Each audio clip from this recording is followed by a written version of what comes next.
हजारो पुरुष हेच प्रश्न घेऊन त्यांच्या क्लिनिकमध्ये येतात आणि डॉक्टर एकच गोष्ट स्पष्ट सांगतात. खूपच कॉमन असतात, रोजच्या आयुष्यात त्रास देतात, त्याबद्दल विचारायला लाजवतात. शेव करावं का, क्रीम वापरावी, कुठली वापरावी, किती फक्त ट्रिम करावेत, जळजळ, सूज, रॅशेस, कधी कधी तर स्किन बर्न सुद्धा होऊ शकते. फंगल इन्फेक्शनची शक्यता वाढते. अनेक पुरुषांना शेव केल्यानंतर घाम, वास, घर्षण कमी होतं आणि सेक्शुअल ऍक्टिव्हिटी दरम्यानही कम्फर्ट जास्त असतो. एक गोष्ट मी नेहमी पाहते, लोक अनेकदा त्यांच्या मोठ्या मोठ्या आरोग्याच्या तक्रारी सांगतात, पण काही गोष्टी खूपच कॉमन असतात, रोजच्या आयुष्यात त्रास देतात, त्याबद्दल विचारायला लाजतात. आणि त्यापैकी एक प्रश्न म्हणजे लिंगाभोवतीचे केस कसे काढावेत, शेव करावं का, क्रीम वापरावी, कुठली वापरावी, किती फक्त ट्रिम करावेत. अनेक पुरुष हे मानतात की चुकीचे प्रयोग करताना कधी कधी जखम होऊ शकते, इन्फेक्शन होऊ शकतं, मग डॉक्टरांकडे येतात. त्यामुळे आज आपण ही गोष्ट एकदम मोकळेपणाने बोलणार आहोत, समजून घेणार आहोत. आणि हे ज्ञान मी तुम्हाला देतेय प्रसिद्ध सेक्सॉलॉजिस्ट डॉक्टर उमेश मुंदडा यांच्या माहितीनुसार. 40 वर्षांचा अनुभव त्यांना आहे आणि 1985 पासून त्यांचं आशा किरण सेक्स क्लिनिक लोकांना मार्गदर्शन करत आहे. त्यांचे महाराष्ट्रामध्ये मुंबई, पुणे, नाशिक, कोल्हापूर अशा अनेक शहरांमध्ये क्लिनिक असून संभाजीनगरमध्ये मुख्य शाखा आहे, जिथे ते सोमवार ते शुक्रवार असतात आणि मुंबई, पुणेला शनिवारी रविवारी ते प्रॅक्टिस करतात. हजारो पुरुष हेच प्रश्न घेऊन त्यांच्या क्लिनिकमध्ये येतात आणि डॉक्टर एकच गोष्ट स्पष्ट सांगतात.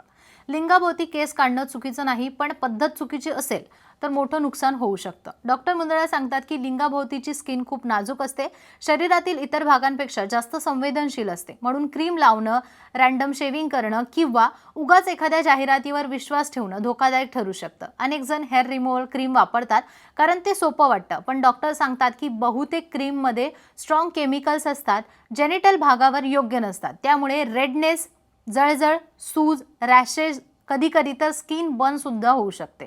काही वेळा तर क्रीम वापरल्यानंतर 2 दिवसांनी मोठं इन्फेक्शन होऊ शकतं आणि तेव्हा उपचार जास्त कठीण होतो. शेविंगबद्दल डॉक्टरांचं निरीक्षण वेगळंच आहे.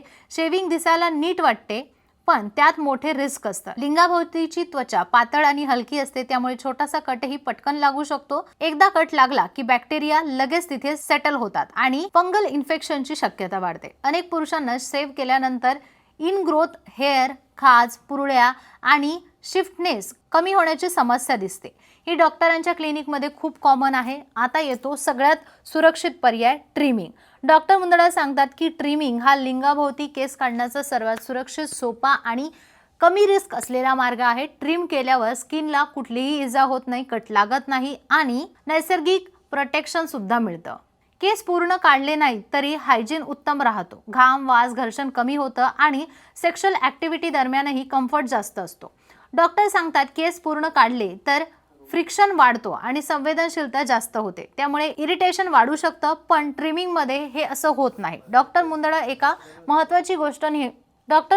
महत्त्वाची गोष्ट नेहमी सांगतात, हायजीन ही केस काढल्यावर नाही तर स्वच्छतेवर अवलंबून असते. म्हणजे केस किती ठेवले हे महत्त्वाचं नाही, पण ती जागा स्वच्छ, कोरडी आणि बॅक्टेरिया फ्री ठेवणं महत्त्वाचं आहे.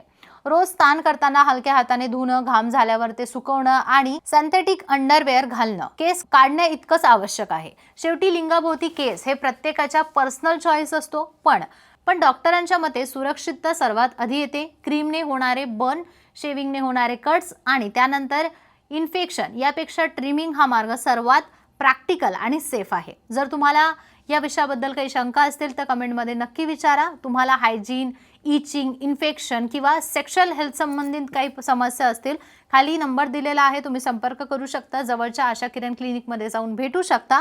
आणि त्यासोबतच तुम्हाला ही माहिती कशी वाटली कमेंटमध्ये नक्की सांगा. चॅनलला सबस्क्राईब करा. आपले 3 लाखांपेक्षाही जास्त सबस्क्रायबर झालेले आहे, त्यामुळे प्रेम असंच असू द्या.